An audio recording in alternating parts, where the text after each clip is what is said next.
Welcome back to my channel. Today, we're going to dive into 10 practical ways to start speaking in English with more confidence. If you're someone who's been working on improving your language skills, you're in the right place. Let's get started. The first way to stop translating in your head and start thinking in English is to identify the objects around you in your target language. This technique is a game changer when it comes to language learning. Instead of translating words from your native language into English, try to identify objects and concepts directly in English as you encounter them. So, let's say you're in your room. Look around. Do you see a chair? Don't think of the word chair in your native language first. Think of it as chair in English right away. This helps you break free from the habit of mental translation and get your brain used to thinking in English. For example, if you're in a room with a computer, don't first think of it in your native language. Instead, immediately think of it as computer in English. The same goes for everyday items. Think of the word in English the moment you see or interact with an object. If you want to say water in Japanese, for example, don't default to your native language, but say it in the target language as mizu instead of water. The goal is to strengthen the connection between objects and their English names in your mind, without the need for translation. It's a simple yet effective way to make English a natural part of your life. Tip number 2 is to repeat the phrases you hear native speakers use.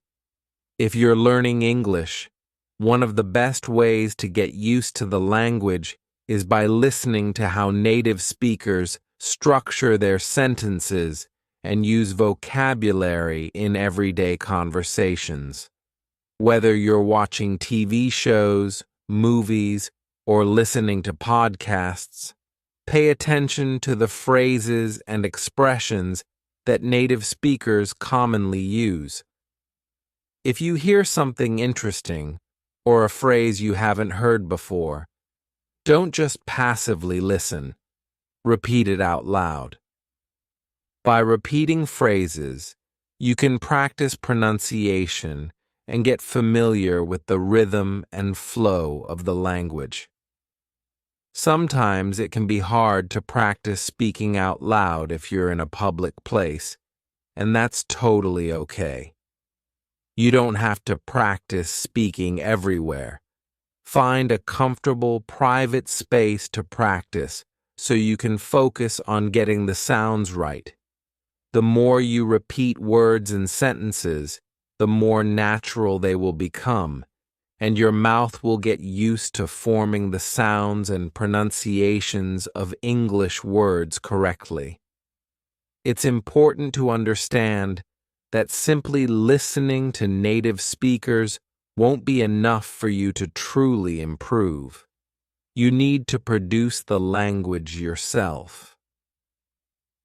Practice speaking as much as possible, even if it feels a little uncomfortable at first.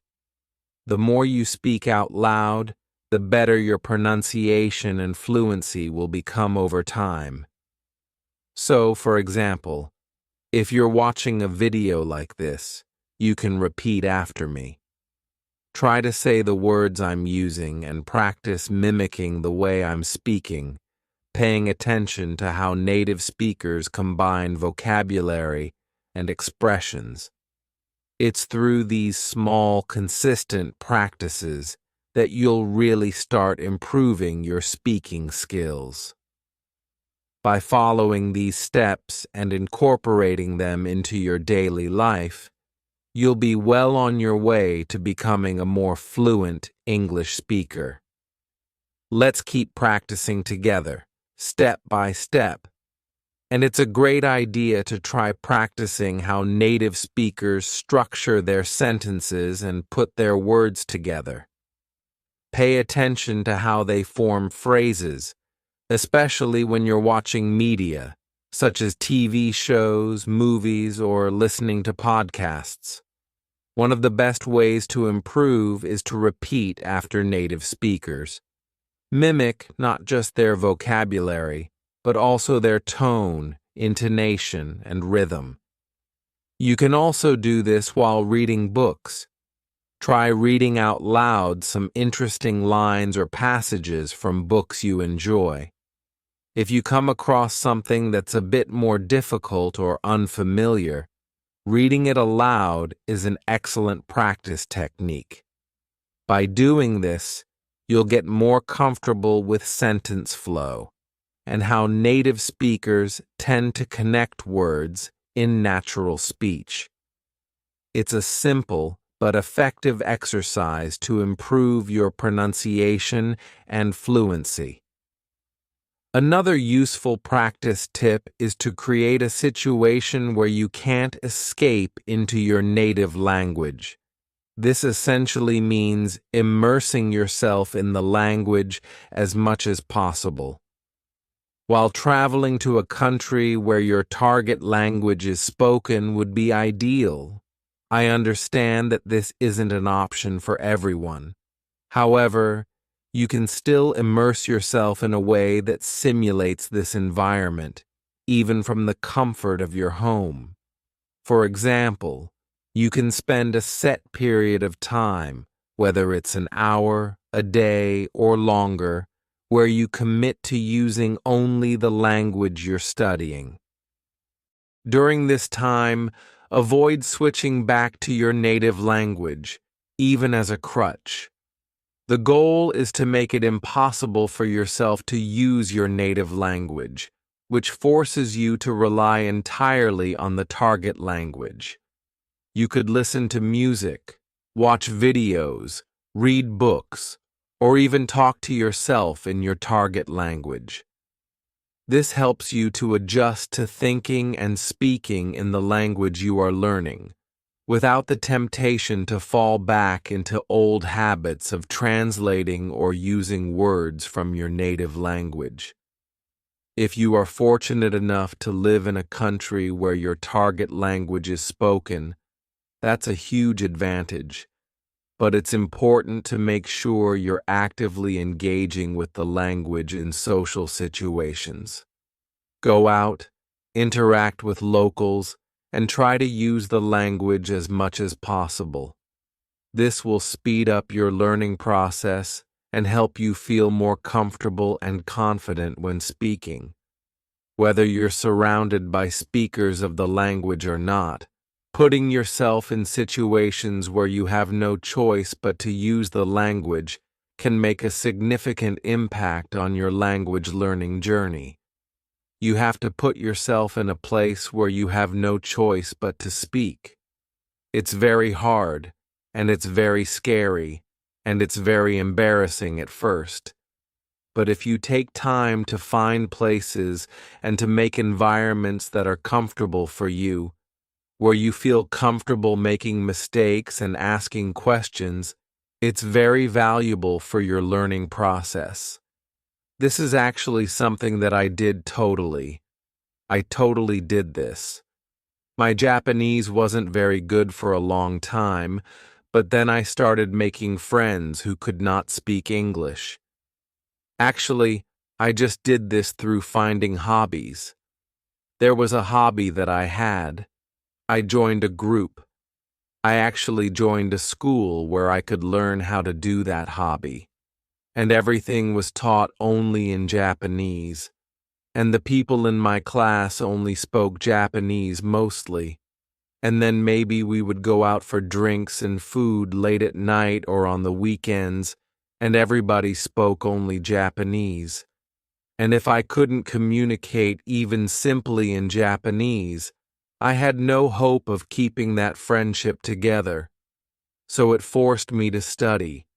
It forced me to think about the words they were using and to try to learn those words, those patterns, as well as how to produce them naturally myself.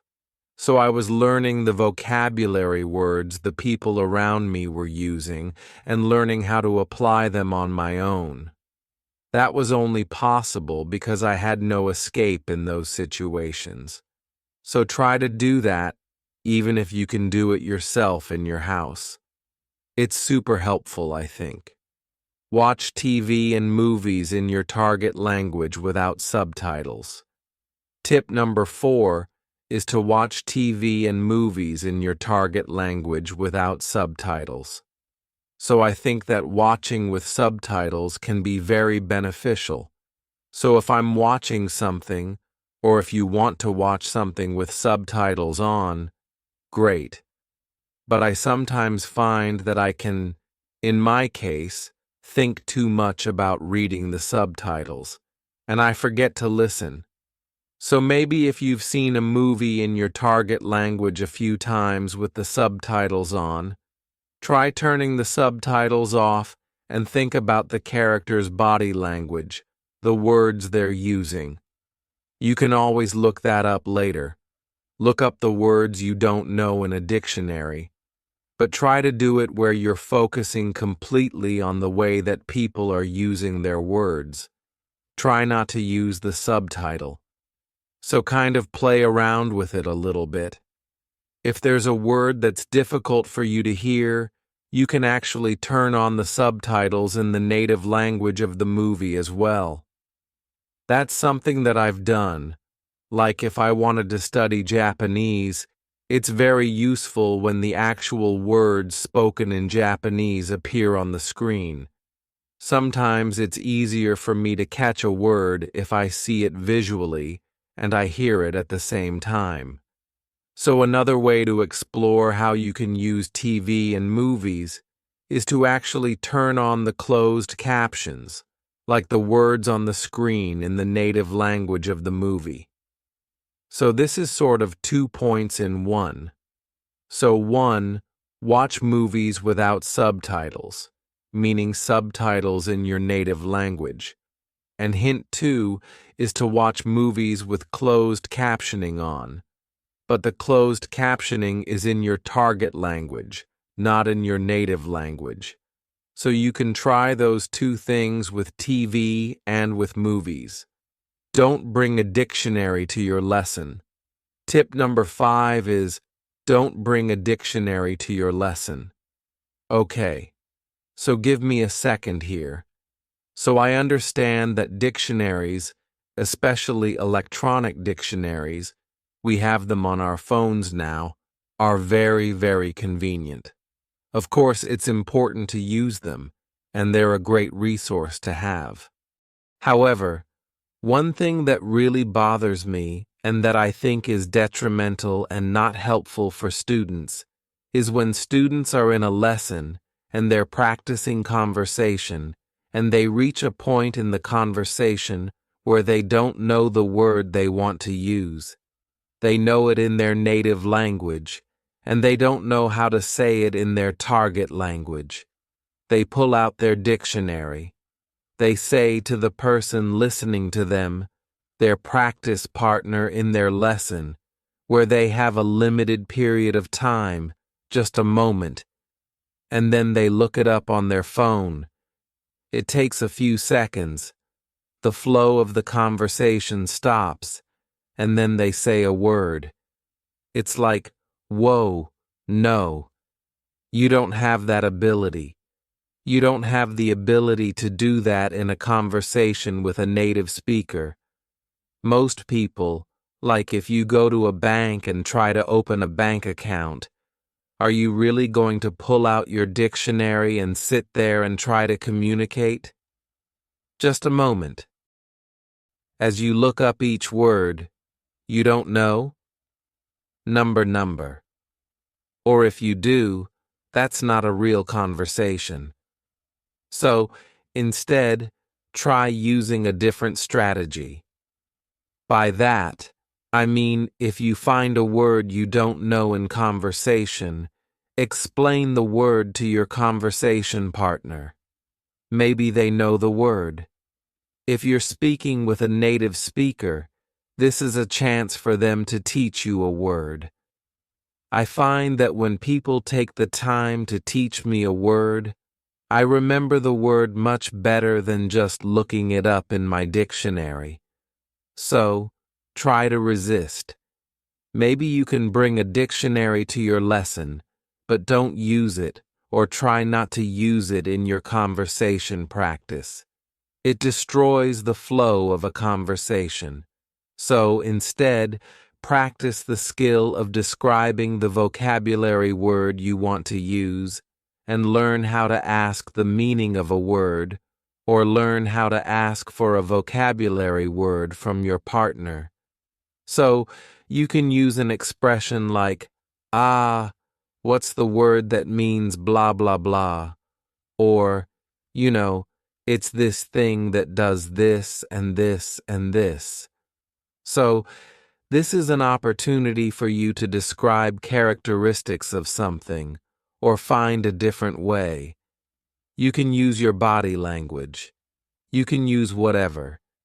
You have a lot of tools, but try not to use a dictionary in a conversation because it's not realistic.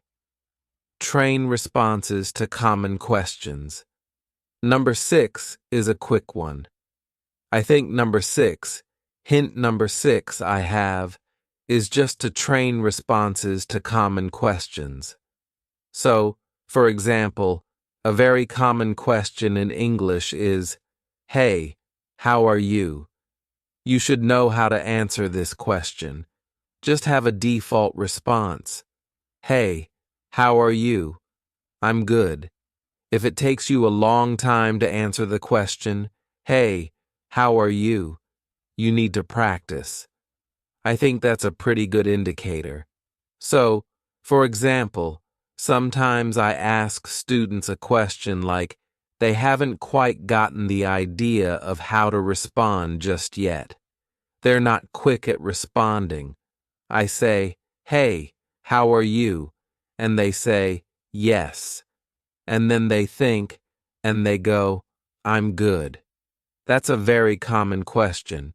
So, think about just a default response that you can spit out that you can quickly say. If it's, "How was your weekend?" Or, "Hey, what's up?" Or, "What do you want to do for dinner tonight?" Think about just a handful, meaning just a few responses to those questions, and train them quickly. Just how are you? I'm good. How are you? I'm okay. How are you? Not bad. There are 3. So, it's just training responses to those questions. There's no reason to be surprised by a question like, "How are you?" That's a very common question. So, for those common questions, train responses to that. We've got a bunch of videos, especially beginner-level videos, for some example responses you can do. So, don't get stuck with these little questions. Just train a few responses. Practice a few responses till they feel natural to you. It will save you time, and it will help the person asking the question too, to move forward in the conversation. Study with materials that don't provide a translation. The next tip is to study with materials that don't provide a translation. So, by this, I mean if you're using worksheets or some kind of textbook or whatever, and it has your target language, the language you're studying, and it has your native language next to it. While this can be useful, I feel that if you can, studying your materials only in your target language and then simplified explanations for more detailed points also in your target language can be a little bit better. So, I don't want to say, like, you should only study things in your target language and nothing from your native language, because, of course, it can be helpful sometimes to look up a word or to understand the grammar point in your native language. But where possible, if you can find something that provides simplified explanations in your target language, it can be really, really helpful because, again, You're thinking. You're learning to think on, like, a simpler and a more basic level about the language you're studying in the language that you're studying. So, this can be really, really good. So, finding some materials to use where there's no translation. Maybe you can practice, of course, with books and with written materials, but I also like video materials as well. So, there are a variety of different ways that you can find materials in your target language, like in video and TV. So, some things to think about. There are the levels of vocabulary words people are using in the media content you're watching, who the media content is intended for, children, young adults, or adults, and the speed at which the speaker is talking. So, like, I have the ability to change the level of difficulty of videos based on the rate of speech, the vocabulary words that I use, and how many idioms and things I use. So, I could make a video very difficult. We could make, like, a very difficult video series by leveling up our vocabulary use or by speaking very quickly. Or, as you might see in our English in 3-minute series, we can also use very simple vocabulary and speak at a low rate of speech. So, maybe right now, this is a very intermediate level video. So, please think about that. So, not just for written materials, but also for your audio and visual materials. Think about who your audience is, the level of the material, and so on. It can be really fun, and it can be helpful to think about your target language in your target language. All right, we're almost done. Study phrases in addition to single vocabulary. The next tip is to study phrases in addition to single vocabulary words.